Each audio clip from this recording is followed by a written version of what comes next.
Γεια σας παιδιά, χθες το βράδυ κατορθώσαμε, γιατί για κατόρθωμα πρόκειται, να φέρουμε ισοπαλία με τη Hradec, να χάσουμε την ευκαιρία για μια καθαρή νίκη, μια νίκη που θα μας έστελνε στην Τσεχία, ώστε να είμαστε πιο χαλαροί όσον αφορά την είσοδό μας στη League Phase του Conference League.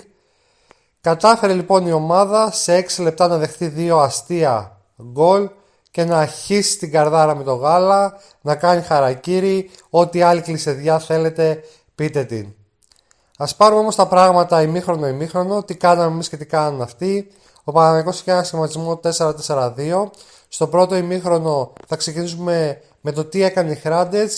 Έχει μια ευκαιρία η οποία ξεκινάει από λάθος του Πένια, κακό διώξιμο με δύναμη πάνω στα πόδια του Καμαρά, μία πάσα μέσα στην περιοχή, όμως ο παίκτης Hradec δεν τελειώνει καλά και προλαβαίνουν και του βάζουν το μπλοκ, και ένα δοκάρι όταν σε προσπάθεια ανάπτυξης του παιχνιδιού ανενόχλητος ο Καμαρά κάνει λάθος στον άξονα, λάθος πάσα στον άξονα, το σούτ από τον παίκτη της Hradec βρίσκει το κάθετο δοκάρι. 3-4 αντιπιθέσεις με πάρα πολύ καλές προϋποθέσεις, που όμως η ίδια η Hradec ήταν τραγική στις πάσες και έβγαζε την μπάλα μόνη της πλάγιο. Λίγο πολύ αυτά έκανε η Hradec στο πρώτο ημίχρονο. Απ' την άλλη ο Παναθηναϊκός μπήκε με όρεξη, ο Λιβάη είχε όρεξη, παρόλα αυτά υπήρχε σαφέστατο πρόβλημα στην επικοινωνία, έλλειψη αυτοματισμών, έλλειψη συνοχής. Παράδειγμα, η κεφαλιά που κάνει ο Λιβάη μόνος του και μπορεί να βγάλει τέτα-τέτ τον Αντίνο δεν έχει την απαιτούμενη δύναμη.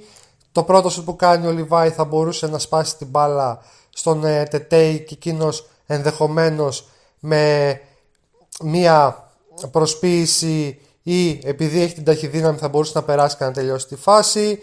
Στο τέτα-τέτ που βγαίνει ο Λιβάη από την πάσα του Ταμπόρδα, αν σπάσει την μπάλα στο πέναλτι είναι μόνο στο Ταμπόρδα για να εκτελέσει, και διάφορα τέτοια πράγματα, λάθος κοντρόλ, λάθος αποφάσεις στην τελική πάσα, και δεν δημιουργήθηκαν οι απαιτούμενες προϋποθέσεις που ο Παναθηναϊκός θα μπορούσε να βγάλει κάποιες φάσεις. Έτσι λοιπόν ολοκληρώνει το πρώτο ημίχρονο. Στο δεύτερο ημίχρονο ο Παναθηναϊκός μπαίνει φουριόζος, δεν αφήνει τη Hradec να περάσει στο κέντρο, την κλείνει, ένα σουτ του Τετέι το οποίο πάει corner, και μετά έχουμε το show Τετέι, βάζει ένα γκολ, βάζει άλλο ένα γκολ. Ο Παναθηναϊκός έχει οπισθοχωρήσει, βγάζει μια ακόμα αντεπίθεση με τον Πελίστρη, ο οποίος σπάει την μπάλα, η μπάλα φτάνει στον Τετέι αλλά είναι εξουθενωμένος και δεν σκέφτεται λογικά, τελειώνει άμεσα τη φάση, ενώ θα μπορούσε να κάνει μια επαφή και μετά να τελειώσει τη φάση. Έχει ένα γύρισμα του Ράστοντερ, κάτι άλλο δεν θυμάμαι αυτή τη στιγμή. Όχι πάρα πολλά πράγματα πέρα από τα 2 γκολ του Τετέι. Και ένα ακόμα κλέψιμο του Τετέι, ο οποίος κάνει μια παραπανήσια τρίπλα, αντί να σπάσει κατευθείαν στον Αντίνο, κλείνεται και του παίρνουν την μπάλα. Αυτά έχει Παναθηναϊκός στο δεύτερο ημίχρονο, και από την άλλη Hradec έχει ένα δοκάρι το οποίο ξεκινάει από λάθος κοντρόλ του Ράστοντερ στο κέντρο. Καλή επέμβαση του Πένια, η μπάλα πάει στο δοκάρι. Στην εξέλιξη ένα διώξιμο του Γιάγκουσιτς, ένα πάρα πολύ κακό κοντρόλ του Ντέσσερς, δίνει την ευκαιρία να γίνει μια καραμπόλα, ο Ντεφράι να στείλει την μπάλα πάνω στο σώμα παίκτη της Hradec και να βγάλει τέτα-τέτ τον παίκτη της Hradec, τον Ουμάρ, και να κάνει το 2-1.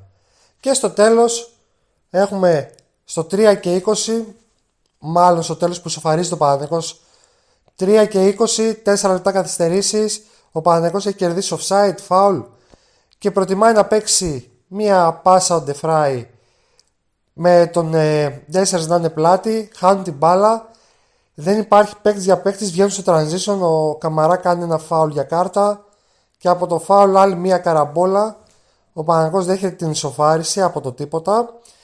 Πιο πριν η φάση που έχει βγάλει είναι ένα σουτ που βρίσκει χορτάρι, που είναι λάθος του Ντεφράι σε απομάκρυνση στο corner, και μία όλη και όλη φάση από open play που λέμε, ένα σουτ που διώχνει ο Πένια σε corner.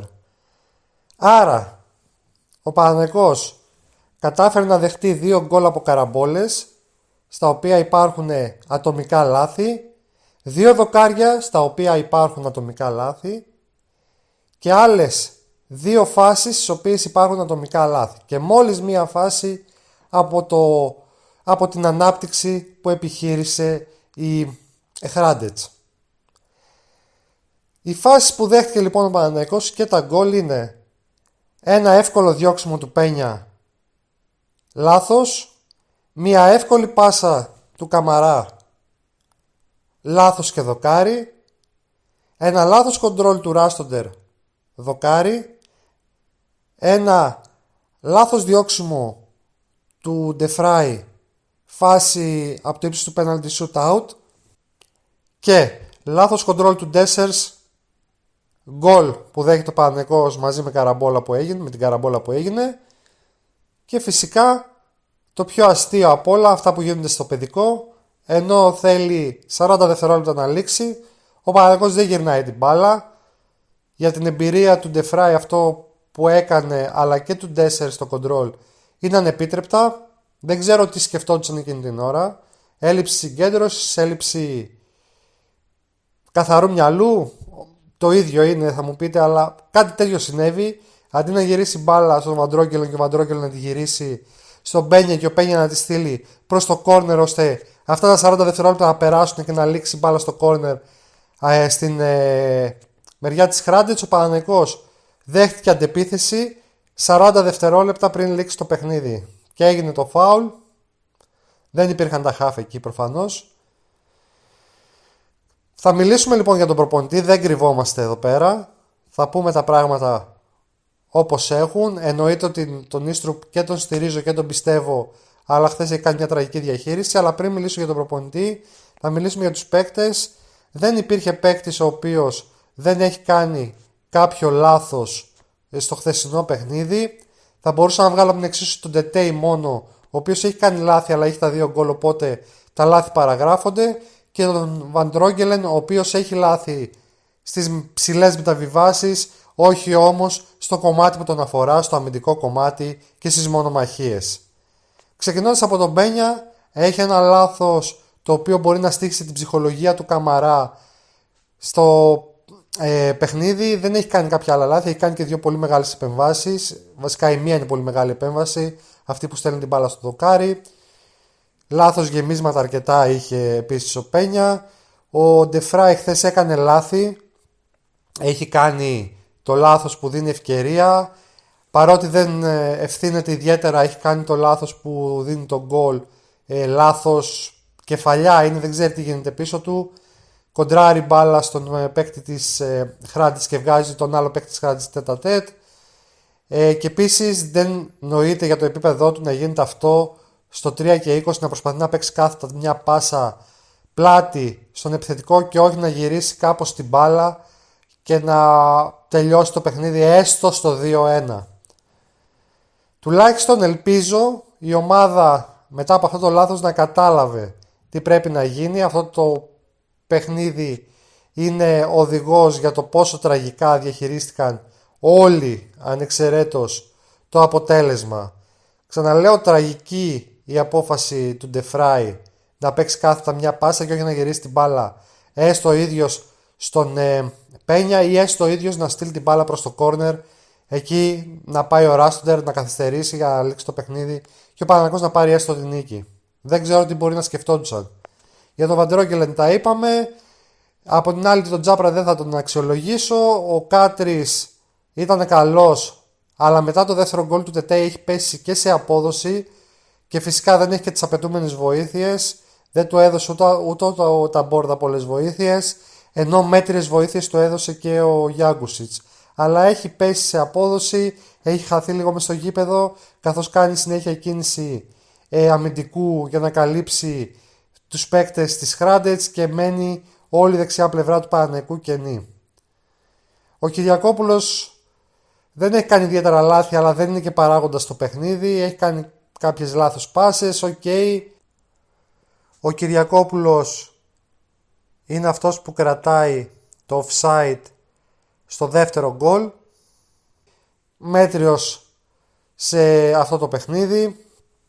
Ο Τσιριβέγια μέχρι ένα σημείο παλευόταν, αλλά στο τέλος έχει κλατάρει και δεν μπορεί να κουνηθεί, ειδικά στο τέλος, όπου ο Παναθηναϊκός, ξαναλέω και το τονίζω συνεχώς, 40 δευτερόλεπτα καταφέρει να δεχτεί, ενώ έχει την μπάλα στα πόδια transition και δεν υπάρχουν half να μαρκάρουν και βγαίνουν 3 με 3 σε εκείνο το σημείο 40 δευτερόλεπτα πριν λήξει το παιχνίδι.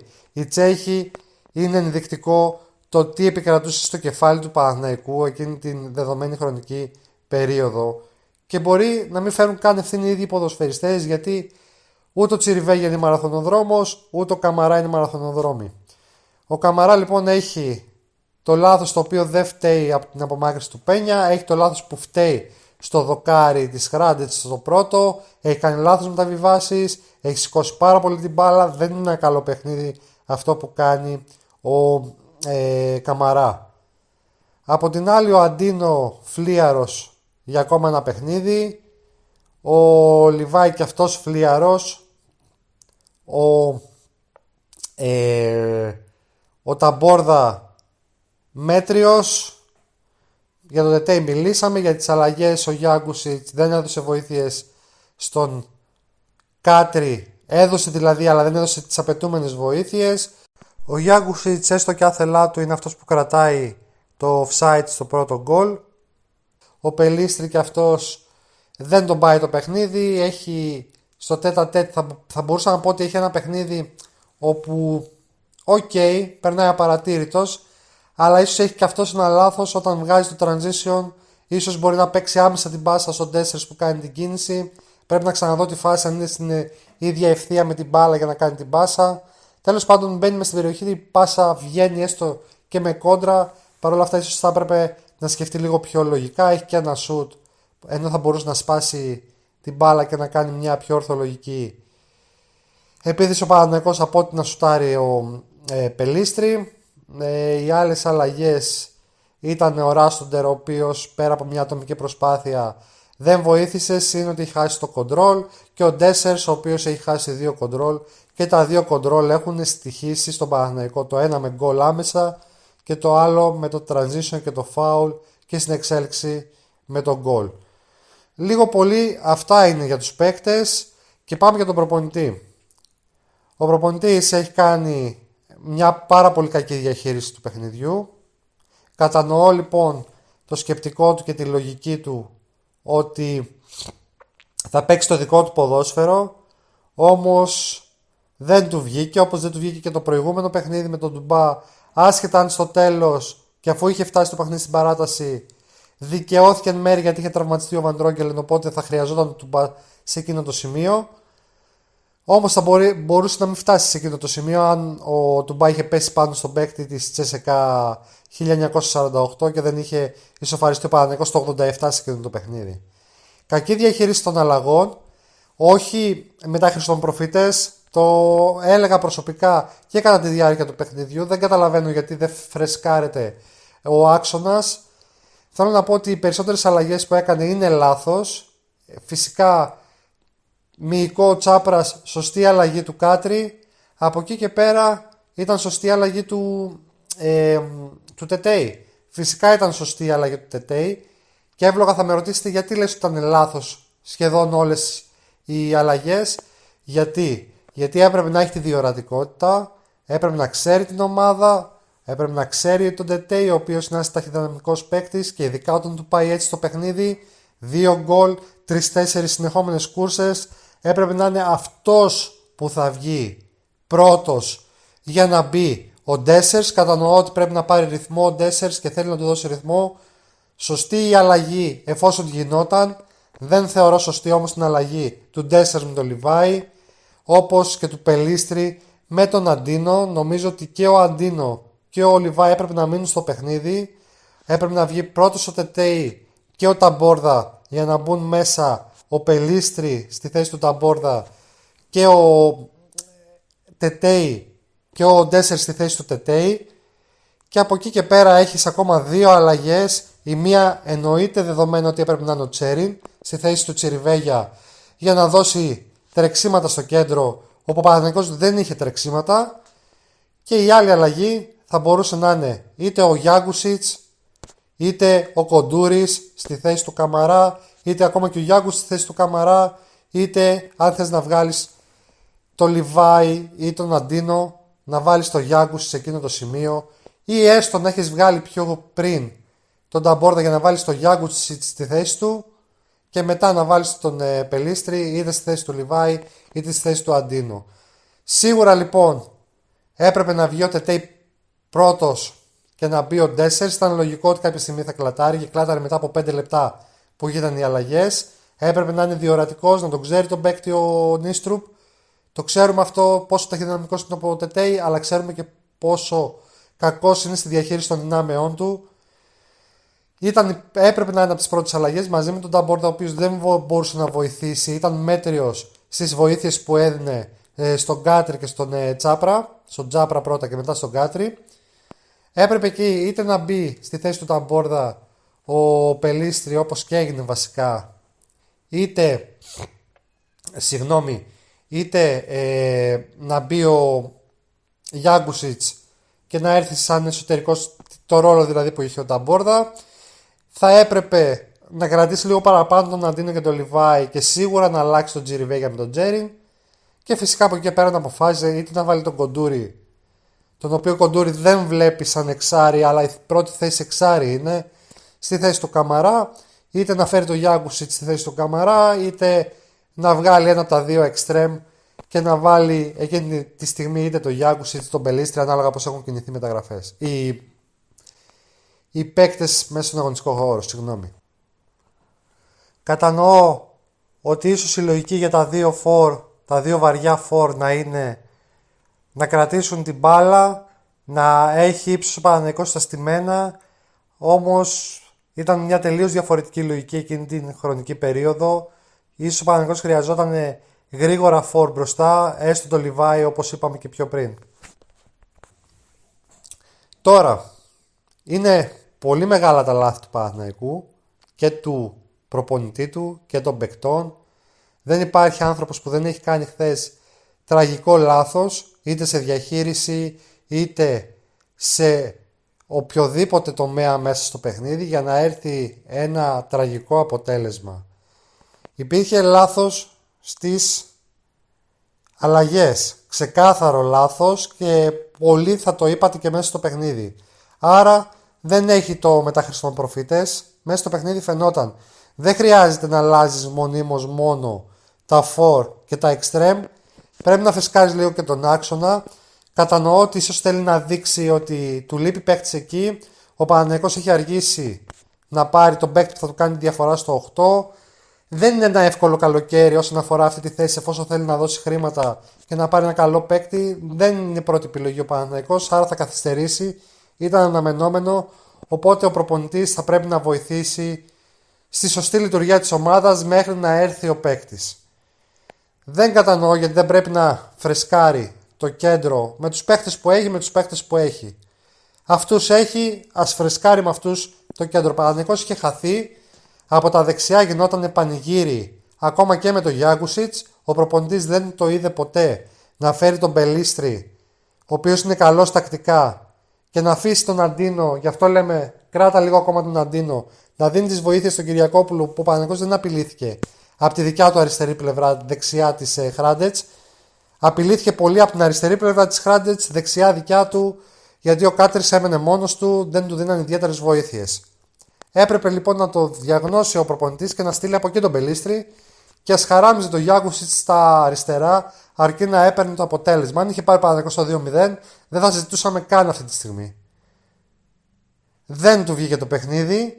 Εφόσον έχει φάει την τελευταία φάση στην οποία ο Παναθηναϊκός έχει την μπάλα και μένουν 40 δευτερόλεπτα και τελικά αντί να παίξει την μπάλα και να καθυστερήσει, παίζει μια κάθετη πάσα και τελικά δέχεται transition στο τρίτο λεπτό και 30 δευτερόλεπτα, 30 δευτερόλεπτα δηλαδή πριν τη λήξη του παιχνιδιού, δέχεται transition με τα δύο half να είναι μπροστά από τους επιτιθέμενους και να τους κυνηγάνε, τότε κάτι έχει πάει λάθος.